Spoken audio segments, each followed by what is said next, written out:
Big TV భక్తి సమాచారం WhatsApp ఛానల్లో జాయిన్ అవ్వండి. అన్ని విశేషాలు ఎప్పటికప్పుడు తెలుసుకోండి.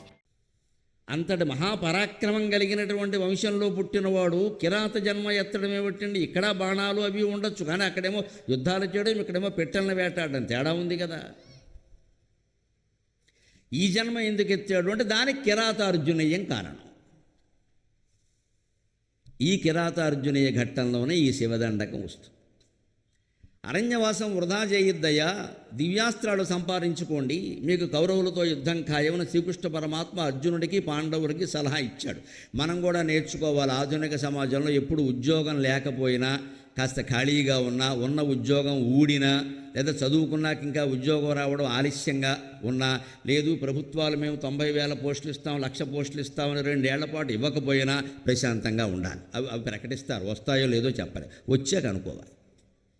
అందుకని అర్జునుడు కూడా ఈ దివ్యాస్త్రాలను సంపాదించుకోమని సలహా ఇవ్వగానే అంగీకరించాడు. మనం ఇవాళ పిల్లలకి చెప్పాల్సిన విషయం, ఖాళీగా ఉన్నప్పుడు సమయాన్ని వృధా కానియకుండా మంచి గ్రంథాలు చదివేలాగా పిల్లల్ని ప్రోత్సహించండి అమ్మా. కాస్త బలవంతం చేసినా పర్వాలేదు, చదువుకో అని చెప్పి పుస్తకాలు చేతులు పెట్టాలి. స్మార్ట్ ఫోన్ కాదు ఎంతసేపు చేతులు పెట్టి, అది మనకేం నేర్పేది ఏం లేదు. ఇక్కడ ఉద్యోగం లేదు నిజమే, అది వచ్చే వరకు దానికి సంబంధించిన పుస్తకాలు చదువుకోవచ్చుగా. లేదు అంటే ఎవరిస్తారు ఉద్యోగం? ఇక్కడ పెళ్ళి కాలేదు నిజమే, పెళ్లి చూపులు ఏవో జరుగుతున్నాయి అమ్మాయికో అబ్బాయికో, అయ్యే వరకు చదువుకోవచ్చు కదా. పెళ్ళో అని ఏడవాలేంటి? అయిన వాళ్ళందరూ ఏడుస్తున్నారు కదా, నువ్వెందుకు ఏడుస్తావు? పెళ్ళి కాలేదంటే సుఖంగా ఉండాలి, ఆనందంగా. ఏడవడం ఎందుకు? అయ్యాక ఎలాగో ఏడవడం తప్పదు. అంతే, అది అవ్వలేదు, అది అయ్యాక ఇంకేం అవ్వడానికి ఏం లేదు ఇక్కడ, అదొకటే అవుతుంది అంతే. అది తెలియదు ఆ మాత్రం ఇక్కడ.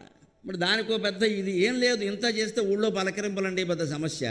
పెళ్ళికాని అమ్మాయి ఒక 30 ఏళ్ళు వచ్చేసి ఊళ్ళోకి వెళ్ళింది అనుకో, ఇంకా అవలేదా ఆమె నా నాన్న చూడడంలా, మనకి ఇదో పని ఇక్కడ. వాళ్ళ నాన్న చూడకపోతే నువ్వు చూడరాదు, ఈ పలకరిస్తారు. అందుకని ఆ అమ్మాయి ఇంకో ఊళ్ళోకి వెళ్ళడం మానేస్తుంది. ఈ మొగాడని ఇప్పుడు మొగాళ్ళనే అలాగే అంటారు, గెడతాడులే ఎదిగో పెళ్ళే వాళ్ళది. ఇంకా అదొక్కటే అయితే గెడతాడు సఫలమైనట్టేను. ఎక్కడ ఏది గెడతాడు? కనిపించగానే ఆక్షేపించడం అనే మాట మానేయాలని. వాళ్ళు ఉన్నదాన్ని మెచ్చుకోవచ్చు కదా, లేని దాన్ని ఎందుకు? ఆ లేని దాన్ని అనేసరికి వాడికి ఏవో లేనిపోని పౌరుషాలు వస్తాయి, అదే బాధ కింద ఉంటుంది. లేకపోతే పెళ్ళవడం కాకపోవడం, ఉద్యోగం రావడం, పక్కింటి వాళ్ళకి ఊళ్ళో వాళ్ళకి ఏం సంబంధం ఉండే, వాళ్ళకి సంబంధం కానీ వాళ్ళు చూసుకుంటారు కదా. ఈ ఆక్షేపణలే మానేయాలి, దానికి కాదు మనం ఆక్షేపించాల్సింది. అందుకనే దివ్యాస్త్రాల ద్వారా సమయాన్ని సద్వినియోగం చేసుకోమని చెప్పాడు. అస్త్ర సాధన చేయవయ్యా, ఊరికి ఇక్కడ కొంచెం. ధర్మరాజు కూడా మంచి పని చేశారండి.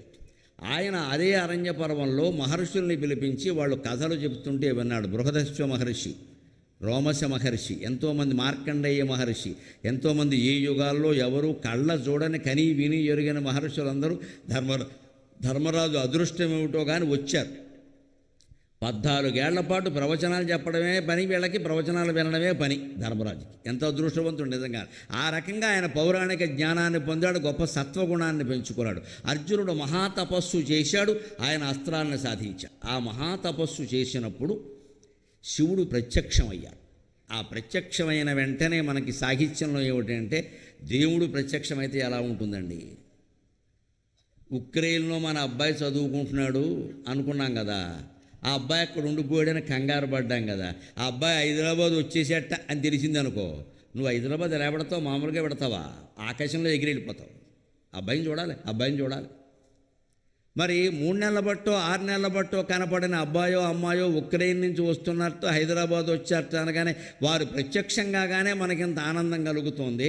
ఈ సమస్త సృష్టికి, చరాచర జీవరాశికి మూలమైనటువంటి భగవంతుడు ప్రత్యక్షమైతే ఎంత ఆనందం ఉంటుంది మనిషికి. మనం అనుకున్న రూపంలో, ఇక్కడ మనం రోజు అర్చన చేస్తున్న వేణుగోపాలస్వామి రూపంలో కానీ, రోజు అర్చన చేస్తున్న శివస్వరూపంలో కానీ, ఇదిగో ఇక్కడ నిలబడినటువంటి మేరుపర్వత సమాన గంభీరాకారుడు ఆంజనేయ స్వామి రూపంలో కానీ మనకు కనపడితే ఇంకా మన అదృష్టాన్ని ఎవడైనా పట్టుకోగలడా? మన ఆనందాన్ని ఎవడైనా పట్టుకోగలడా? అలాగా అంత ఆనందం కలుగుతుంది. కాబట్టి ఆ నాన్నయ్య నుంచి నేటి కవుల వరకు ఏం చేస్తారంటే, పౌరాణిక కావ్యాలు రచించినప్పుడు భగవంతుడు ప్రత్యక్షంగానే ఓ దండకం రాస్తారు. ఇలా కిరాతార్జునీయంలో దండకాన్ని రచించాడు. దీనికంటే ముందు ఇంకొక విషయం చెప్పి నేను అందులోకి ఎడతాను. నాదెంతసేపు సామాజిక వ్యాఖ్య. నలుగురు మనుషుల్లో మార్పు వచ్చినా మంచిదే. పాపాలు పోయి పుణ్యాలు చేసుకోగలిగితే అంతకంటే మనకు కావలసింది ఏం లేదు. ఎందుకోసం ఈ మాట చెప్పడం అంటే, ఈ కిరాతార్జునీయంలో శివుడు ప్రత్యక్షం కావడానికి ముందు 28 రోజులు యుద్ధం జరిగింది శివుడికి అర్జునుడికి. కిరాత రూపంలో వచ్చిన శివుడికి అర్జునుడికి 28 రోజులు యుద్ధం జరిగింది. 28వ రోజు వరకు వచ్చినవాడు శివుడు అనే విషయాన్ని నేను గుర్తుపట్టలేకపోయాడు. కిరాతుడు అనుకునే పోరాడుతున్నాడు. అసలు ఆ యుద్ధమే అనవసరంగా చేశాడని చెప్పాలి అర్జునుడు. ఆయన తపస్సు చేసుకుంటున్నాడు. తపస్సు చేసుకున్నవాడు యుద్ధాలు చేయకూడదు, ఆయుధాలే ధరించకూడదు. కానీ ఆయన క్షత్రియుడు, బ్రాహ్మణుడు యజ్ఞోపవీతాన్ని వీడకూడదు అన్నట్టు క్షత్రియుడు ఆయుధాన్ని వీడకూడదు. యోధుడు, క్షత్రియుడు అంటే యోధుడు, ఒక సైనికుడు, ఒక పోలీసు పడుకున్నా సరే పక్కలో లాఠీ ఉండాల్సిందే. అప్పుడే ఆయన పోలీసు అంతే లెక్క. పోలీసు అంటే లెక్క అంతే. ఆయనకి ఎప్పుడు అవసరమైతే అప్పుడు లేవాలి కదా అక్కడికి. దేశ సరిహద్దుల్లో సైనికుడు, సమాజంలో పోలీసు, రక్షక భటుడు. తేడా ఏముందండి? ఇద్దరూ ఒకటే. ఇద్దరికి నమస్కారం. మహాసేవ నిజానికి అది. పోలీసులు సరిగ్గా పనిచేయబట్టే సమాజం ఇంకా అంతా ఇంతైనా బాగుంది. పోలీసులను మనం గౌరవించి తీరాలి, వారి ఆజ్ఞ పాటించాలి. నువ్వెవడు చెప్పడానికన్నా వాళ్ళ మీద రెచ్చిపోవడం పనికిరాదు. ఇక్కడ వాళ్ళు కూడా వాళ్ళ బాధ్యతలు సక్రమంగా చేయకపోతే ఎవడూ కాపాడలేడు సమాజాన్ని. అరాచకం వచ్చేస్తుంది. సరిహద్దుల్లో సైనికులు, సమాజంలో పోలీసులు. అంచేత క్షత్రియులు అంటే పూర్వం ఏమిటి? సైనికులు, పోలీసులు, రక్షణ శాఖ మొత్తం. వాళ్ళు ఆయుధం దగ్గర ఉండాలి. అందుకని ఆయుధాలు దగ్గర ఉన్నాయి. అర్జునుడికి తప్పు లేదు. ఎందుకంటే అంత తపస్సులో కూడా ఎవరైనా ఆర్తితో బాధలో ఉండి అర్జునుడిని శరణు వేడితే రక్షించాలి. క్షత్రియ ధర్మం అది. నేను తపస్సులో ఉన్నానని చెప్పకూడదు. బ్రాహ్మణుడు చెప్పొచ్చు, ఈయన చెప్పకూడదు. వేరే వృత్తుల వారు ఎవరైనా మా వృత్తిలో మేము ఉన్నామండి, రక్షించడం మా పని కాదు అని చెప్పొచ్చు. క్షత్రియుడు అలా చెప్పకూడదు. క్షతాత్రాయితే ఇది క్షత్రియ, గాయాన్ని నుంచి కాపాడేవాడు కాబట్టి క్షత్రియుడు. ఆ మాటకు అర్థమయ్యేది. అందుకని ఆయన ఆయుధాలు పెట్టుకున్నాడు, తప్పేం లేదు. కానీ ఈయన తపస్సు చేసుకుంటుంటే శివుడు మాయ వల్ల ఒక పంది, మూకాసురుడు పూర్వజన్మలో వాడు, అదంతా కదా. భగవంతుడు ఎప్పుడు ఒక 100 మంది కర్మల ఫలాల్ని కలిపి ఒక ఘట్టాన్ని సృష్టిస్తాడు. ఆ ఘట్టం ద్వారా 100 మందికి వాళ్ళ కర్మఫలాలను ఇచ్చేస్తాడు. అప్పటికి ఆ ఓటీటీ సినిమా అయిపోయింది. గోవిందా అంటాడు, అంతే లెక్క. అదో ఓటీటీ సినిమా. ఓ చిన్న ఘట్టాన్ని సృష్టిస్తాడు. ఓ పావు గంట, అరగంట, లేదా ఓ పూట. ఆ ఘట్టంలో అందరూ పాల్గొంటారు, కొట్టుకుంటారు, తిట్టుకుంటారు, ఏదో గొడవ చేస్తారు. కొంతమందికి అవమానాలు అవుతాయి, కొంతమందికి సన్మానాలు అవుతాయి, ఏదో రకరకాలు అవుతాయి. మొత్తమే దాని ద్వారా ఒక 100 మంది కర్మలకి సమాధానం వచ్చేస్తుంది, ఫలితాలు అనుభవించేస్తారు. అంతే. ఇక్కడ 100 మంది కర్మఫలాలు ఒక ఘట్టంతో అయిపోయినాయి. మళ్ళీ ఒక్కోడికి ఒక్కోటి ఎక్కడ ఉంటుంది, అలా సృష్టిస్తాడు. అందుకోసం ఆయన మోకాసురుని ఇందులో గెలిపాడు. వాడు ఇక్కడ చావాలి, వాడు మళ్ళీ పూర్వజన్మ పొందాలి. ఇక్కడ అర్జునుడికి తెలియాలి, తాను శివుణ్ణి అనే విషయం తెలియాలి. పైగా ముఖ్యమైనది, ఆయన అస్త్రం ఎందుకోసం చేస్తున్నాడు అంటే తపస్సు పాశుపతాస్త్రం కోసం చేస్తున్నాడు. పాశుపతాస్త్రం అంటే ఇంకా రష్యా వాడు వేయకుండా దాచిపెట్టుకున్న అణువస్త్రం. అణువస్త్రం సాధారణమైంది కదండి, తెక్కెక్కిన వాడు వేసేస్తాడు. సరిగ్గా ఇప్పుడు రష్యా పుతిన్ గురించి ఒక్క మాట మొహమాటం లేకుండా చెప్పాలంటే మన చరిత్రలో ఎలాంటివన్నీ ఉన్నాయి. భారత యుద్ధంలో అశ్వత్థామ ఎలా ఆలోచించాడో వీడు అలాగే ఆలోచిస్తున్నాడు. సరిగ్గా అశ్వత్థామ.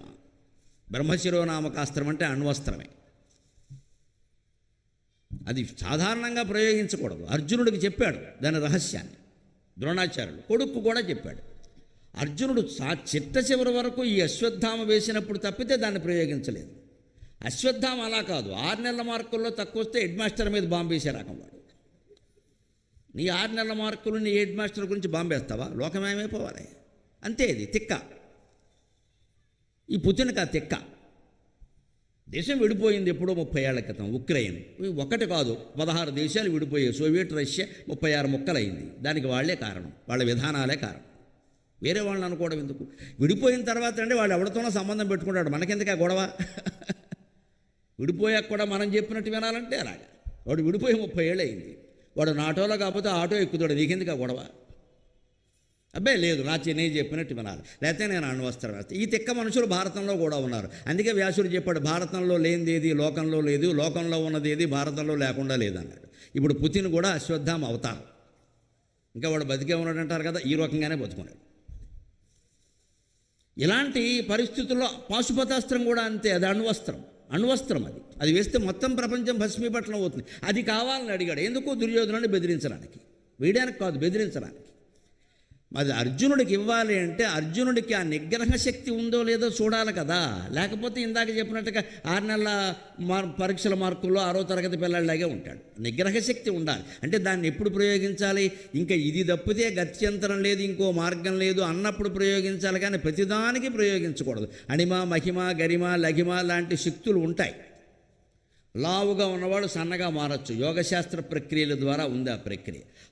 ఆ లావుగా ఉన్నవాడు సన్నగా మారడానికి ఎప్పుడు ఉపయోగించాలి ఆ శక్తిని? అది ఏదైనా దేశానికి మేలు, మొత్తం మన కుటుంబానికి మేలు, కనీసం గ్రామానికి మేలు అంటే ఉపయోగించాలి. కానీ పక్క మీద పడుకుని మంచం చిన్నదిగా ఉంది, నేను లావుగా ఉన్నా కాబట్టి సన్నగా మారాలంటే దీనికి అదేందుకు గొడవ? 2 రోజులు అన్నం మానేస్తే సన్నగా అవుతావు. దీనికన్నా ఉపయోగించే అణిమ మహిమ గరిమ లహిమాను మంచం పెద్దది చేయించుకోలేతే దానికోసం కాదు కదా. అంచేత చిన్న చిన్న ప్రయోజనాలకు వాడకూడదు. అది పరీక్ష చేయడం కోసం శివుడు ప్రత్యక్షమై కిరాత రూపంలో అసలు యుద్ధానికి తట్టుకోగలడా లేదా గాయాలైనా అని 28 రోజులు యుద్ధం చేశాడు. ఈయన యుద్ధాలు చేస్తూ ఉంటే చేయొచ్చు, కానీ మధ్యలో ఏం జరిగిందంటే శివుడు ఈయన చిచ్చరపిడుగులా రెచ్చిపోతుంటే వీడికి ఒకసారి దైవత్వం చూపించాలని ఆయన బాణాలు మాయం చేశాడు. బాణాలు మాయమైనప్పుడైనా గ్రహించుకోవాలి కదా, ఈయన ఎవడో మామూలు కిరాతుడు కాదు, మామూలు మానవుడు కాదు, ఇది ఏదో దైవ మహిమ, లేకపోతే ఉన్నట్టుండి బాణాలు ఎలా మాయమవుతాయి అని ఆలోచించాలి. గారడీలు చేస్తున్నావు, ఎక్కడ మాయలు చేస్తున్నావు అని. ఎవరి బాణాలు మాయమయ్యా? అర్జునుని అమ్ముల పొదిలో బాణాలు మాయమయ్యాయి. అర్జునునిగా అమ్ముల పొది ఎవరిచ్చారు? అగ్నిదేవుడు ఇచ్చాడు ఖాండవ దహన సమయంలో. ఎప్పుడూ అందులోంచి బాణాలు పుడుతూనే ఉంటారు, ఎప్పుడూ పుడుతూనే ఉంటాయని అగ్నిదేవుడు వరమిస్తే మహిమ వల్ల మాయమయ్యాయి అంటే ఈ వచ్చినవాడు ఎవరో అగ్నిదేవుడి కంటే గొప్పవాడని గ్రహించద్దా? ఉందే సూర్య శశాంకవన్య నయనం. అగ్నిని, సూర్యుణ్ణి, చంద్రుణ్ణి ఎవరు 3 కళ్ళుగా ధరించారో ఆ పరమేశ్వరుడు వచ్చాడు ఎదురుగా. లేకపోతే ఎలా మాయమవుతాయి? ఈ మాత్రం ఆలోచన ఉండాలి.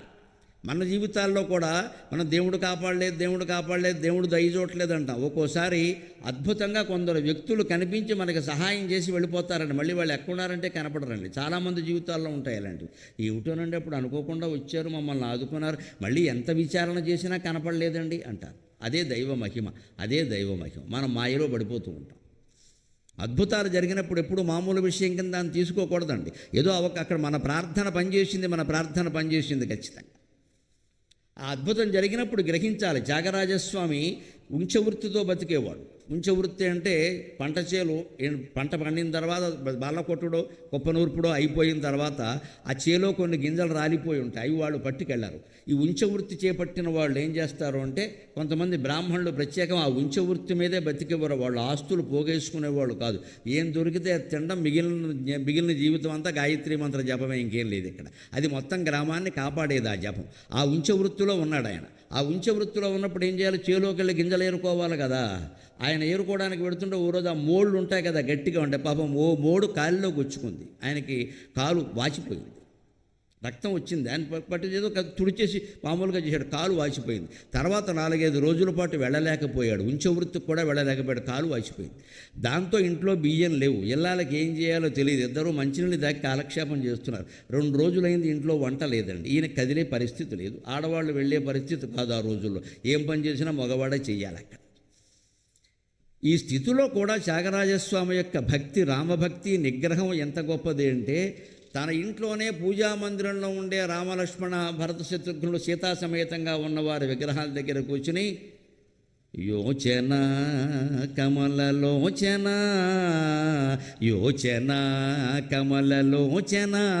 సూచన తెలియక ఒరులను యాచన చేతుననుచు నీకు తోచన. యోచన కమలలోచన నను బ్రోవ సూచన తెలియక ఒరులను యాచన చేతుననుచు నీకు తోచన. యోచన కమలలోచన నను బ్రోవ అని పాడాడు. పాట పూర్తయ్యేసరికి ఇంటి ముందు 4 మగవాళ్ళు, 1 ఆడది ఉన్నారు. ఇంటి ముందు, అయ్యా త్యాగరాజస్వామి వారు చిన్న పనుండి వచ్చాము అన్నారు.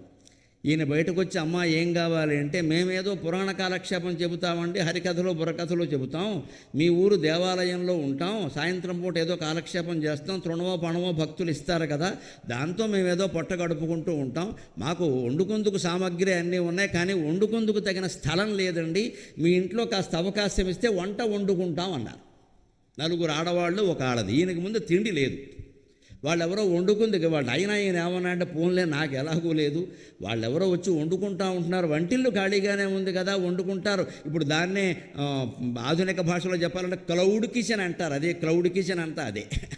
ఎవరో ఒక వంటశాల పెద్దది ఏర్పాటు చేస్తారు, ఆయన ఏం వండడు. ఎవరైనా అక్కడ వండుకోవచ్చు, ఎవరికైనా పంపించుకోవచ్చు. స్విగ్గీ, జొమాటో. ఇప్పుడు అందరూ ఇంట్లో వండేవాళ్ళు ఎవరు లేరు. అయితే స్విగ్గీ లేకపోతే జొమాటో, పిల్లలు టొమాటో అయిపోయింది. అంచేత క్లౌడ్ కిచెన్ వచ్చింది కదా, అలా అనుకున్నాడు త్యాగరాజు కూడా. పోనీ మన వంటిల్లు ఖాళీగా ఉంది అందుకుంటే వండుకోండి అయ్యా, దానికే ఉందాడు. వీళ్ళు లోపలికి వచ్చారు, వంట చేశారు. ఆ ఇల్లాలు కూడా సహకారం చేసింది. ఆవిడ పెడతారని కాదు, సహకారం చేయాలి కాబట్టి చేసింది. వంట అయిపోయిన తర్వాత త్యాగరాజస్వామి దగ్గరికి ఆ నలుగురు పురుషుల్లో ఒక ఆయన వచ్చి, స్వామి వంట అయిపోయింది, మీరు వేరే వండుకోక్కర్లేదు, మీకు లేదు కాబట్టి అనే మాట లేదు చూడండి గౌరవం. మీరు వేరే వండుకోక్కర్లేదు, మీరు కూడా మాతో పాటు భోజనం చేయొచ్చు అంటే, పాపం ఆకలిగా ఉంది కదా, భార్యకు కూడా ఆకలిగా ఉంది, పోన్లేండి పెట్టండి అన్నారు. ఈ నలుగురు మగాళ్ళకి వడ్డించారు, ఇద్దరు ఆడవాళ్ళు. ఆ వచ్చిన స్థితి త్యాగరాజు గారి భార్య వచ్చి త్యాగరాజస్వామికి నలుగురికి వడ్డించారు. వీళ్ళ భోజనాలు అయిపోయాయి. తర్వాత వాళ్ళిద్దరూ కూడా అక్కడ భోజనం చేశారు. ఈ భోజనం చేస్తుంటే త్యాగరాజస్వామి అన్నాడు, ఏమిటో ఈ పదార్థాలు, దేవతలు వండిన పదార్థాల్లో ఉన్నాయి, మనుషులు వండిన పదార్థాలా లేవన్నాడు. ఏమో దేవతల దయ కాకపోతే మన ఇంటికి ఎవరన్నా వస్తారా అంది ఆవిడ కూడా. అందరి భోజనాలు అయినా కాసేపు విశ్రమిద్దాం అనుకున్నారు. ఆ వంటింట్లోనే వాళ్ళ ఆడవాళ్ళు ఇద్దరూ పక్కలేసుకు పడుకున్నారు, ఈ మగవాళ్ళు కూడా ఇక్కడే పడుకున్నారు. కాస్త నిద్రపోయి లేచేసరికి త్యాగరాజస్వామి పక్కన నలుగురు లేరు, ఆ ఇల్లాల పక్కన ఆ స్త్రీ లేదు. ఏమయ్యారు అంటే వంటింట్లోంచి తప్ప మరో దారి లేదు పైకి వెళ్ళడానికి. కానీ వాళ్ళు ఉన్నట్టుండి అదృశ్యమైపోయారు. వచ్చిన వాళ్ళు ఎవరండి? భరత లక్ష్మణ శత్రుఘ్న సమేత సీతారామచంద్ర స్వామి స్వయంగా వచ్చి త్యాగరాజస్వామి ఇంట్లో వంట చేసి వెళ్ళాడమ్మా. మనం నమ్మవలసినటువంటి గాథలు ఇవి, నమ్మవలసిన గాథలు. For more videos like this, subscribe Big TV channel.